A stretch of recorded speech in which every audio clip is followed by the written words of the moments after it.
हो गया। प्रणाम, नमस्कार साथियों, आप देख रहे हैं एनसीआर समाचार गाजीपुर से। मैं रामकेश विश्वकर्मा। आज हम जखनिया तहसील में उपस्थित हैं।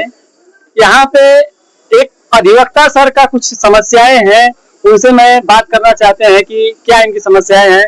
पहले तो सर अपना परिचय बता दीजिए। मेरा नाम राम जी एडवोकेट है जी। गिरी बाबा के नाम से लोग जानते हैं जी जी। क्या आपकी समस्या है? समस्या ये है कि हम 30-35 वर्ष से वकालत करते चले आ रहे हैं। यही हमारा पेशा है, यही हमारा व्यवसाय है, यही हमारा जिंदगी है।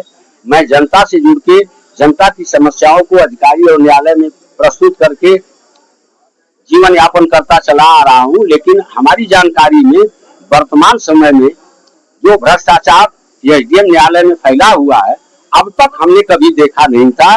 और यहाँ की स्थिति ये है कि प्राइवेट ड्राइवर रखा गया है पैसा कमाने के लिए, प्राइवेट स्टेनो रखा गया है, प्राइवेट पेशकार रखा गया है, और इनके माध्यम से जो भी पत्रावलियों में आदेश होना है, इन लोगों के माध्यम से होना है।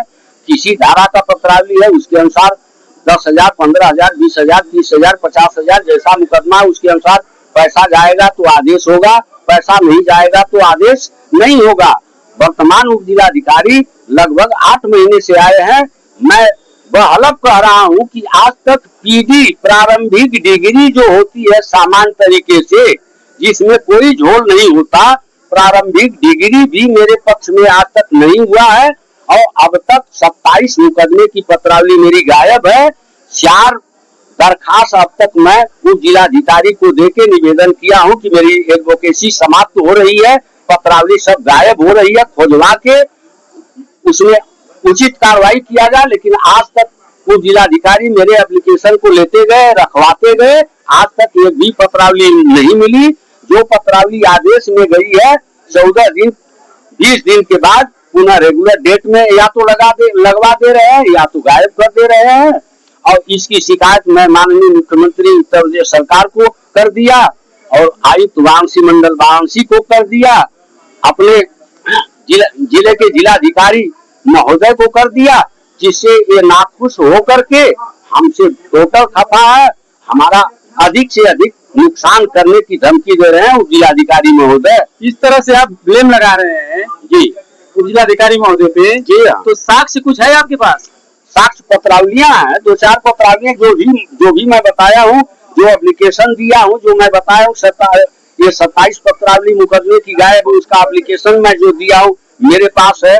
अभी कुमार महेंद्र शंकर करसाही की 116 की पत्रावली है बंटवारा की, जिसमें दोनों पक्षों का कंप्रोमाइज एक तरह से एक्सेप्टेंस लगाया गया, उसमें भी आदेश नहीं हुआ। कमलेश गांव सभा जलालाबाद की पत्रावली धारा 24 की है, उसमें भी आदेश में गई है, वो भी आदेश नहीं हुआ। क्या कह रहे हैं उप जिलाधिकारी महोदय, क्या कह रहे हैं आपसे? आप हूबहू मिले हुए उनसे? वो जिलाधिकारी हमसे बात नहीं करना चाहते। कब से बात नहीं करे? 8 महीना हो गया आपको आकर के।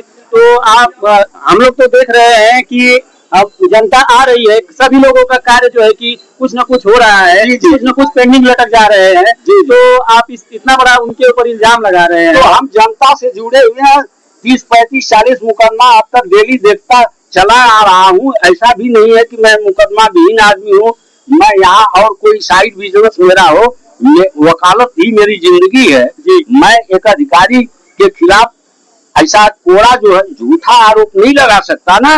तो मैं जड़ से जो लगा रहा हूँ, ग्राउंड से आरोप लगा रहा हूँ। आज तक ऐसा मैं अधिकारी देखा ही नहीं। कल तो बहुत कुछ हमको कहे, बल्कि कुछ में उनका फोटो लिया गया। मैं यहाँ तक कह दिया कि हमारे शिकायत पर आप इतना नाराज हो रहे हैं तो हमको गोली मरवा देंगे, हमारा तो जाने का समय, यहाँ तक मैं कह दिया।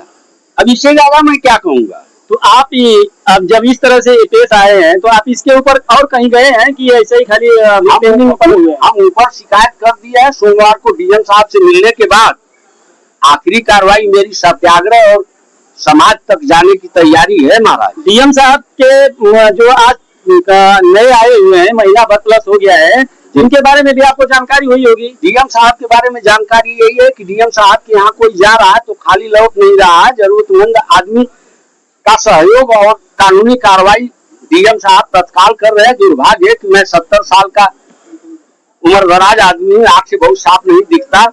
कोई साधन वैसा नहीं है कि मैं तत्काल में पहुंच पाऊं, लेकिन किसी साधन से सोमवार को डीएम साहब से मिलूंगा। और डीएम साहब के बारे में हमको यही जानकारी है कि इधर ऐसा डीएम जल्दी कोई आया नहीं है। मतलब आज तक कोई डीएम नहीं, आपकी उम्र के अनुभव के अनुसार आज तक कोई ऐसा डीएम नहीं आया है। नहीं।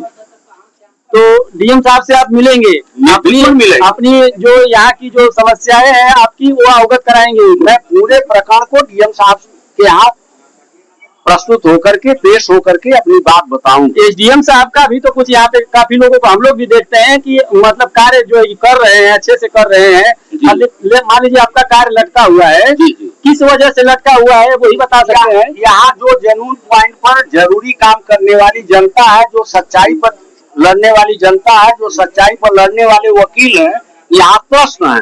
अच्छा। जो गलत तरीका अपना रहे हैं उनके लिए तो भाई कोई दिक्कत नहीं है। इसका मतलब कि धनवाही वाला कार्य, मतलब ये अब समस्या आ रही है। यहाँ बिना पैसे का कोई काम नहीं हो रहा है, अब इससे स्पष्ट। लेकिन इसका कोई साक्ष्य किसी के पास है नहीं। अब साक्ष्य का मतलब है कि जब प्राइवेट लोग लगते हुए हैं, प्राइवेट ड्राइवर वसूली कर रहा है, प्राइवेट पेशकार वसूली कर रहा है, प्राइवेट स्टेनो टाइप कर रहा है, तो अब साहब के ऊपर कौन सा आरोप लगाएंगे? जो परिस्थिति है उसी के अनुसार लगाएंगे ना। जी, तो आप डीएम साहब से एक आध हफ्ते के अंदर आप मिलने वाले हैं। निश्चित और अपनी जो है कि भाई हमारे जिले के मालिक हैं, वो जिलाधिकारी हैं, हम उनके यहाँ दुख दर्द कहने निश्चित। डीएम साहब तो हम भी कहेंगे कि डीएम साहब इस समय जिले में अच्छे मतलब सख्त एकदम आए हुए हैं। डीएम साहब का जो चर्चा मैं सुना हूँ, हमारे जिले के डीएम साहब बड़े अच्छे हैं। हमको पूरा भरोसा विश्वास है कि डीएम साहब से मिलने के बाद साथियों आप देख सकते हैं कि वकील साहब का कहना है कि हमारी पत्रावलियां काफी जो है कि लंबित पड़ी है, हमारी कोई सुनवाई नहीं हो रही है, हमें जो है कि बरकरार दिया जा रहा है और उसको जो है कि पेंडिंग कर दिया जा रहा है। तो डीएम साहब से मिलेंगे और डीएम साहब के पास उपस्थित होकर अपनी जो है कि एसडीएम साहब के प्रति बोलने की शिकायत दर्ज करेंगे और अपनी व्यथा बताएंगे। तब तक के लिए मैं एनसीआर समाचार से रामकेश विश्वकर्मा, आप लोग इस चैनल को शेयर करिए, फॉलो करिए। नमस्कार।